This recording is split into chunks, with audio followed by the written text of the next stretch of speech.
Isang araw, malungkot na nagiinuman 'tong si Pedro at si pare niyang Joseph. "Parang Joseph, bakit ba naghiwalay kayong mag-asawa? Ano bang nangyari? Kuwento mo nga."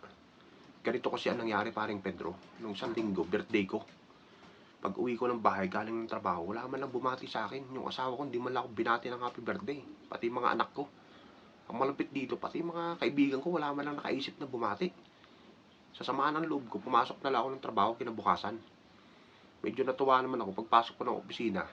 Binati ako ng aking sekretary ng happy birthday daw kaya maghapon ako masaya.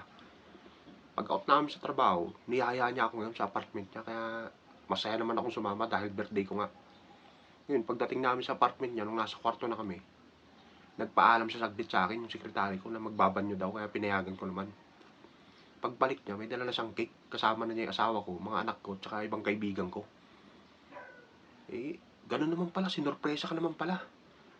Ano ba nangyari? Bakit naghiwalay pa rin kayo? Kasi pare, pagpasok nila, nakahubot-tubad ako. Akala ko kasi kung ano na.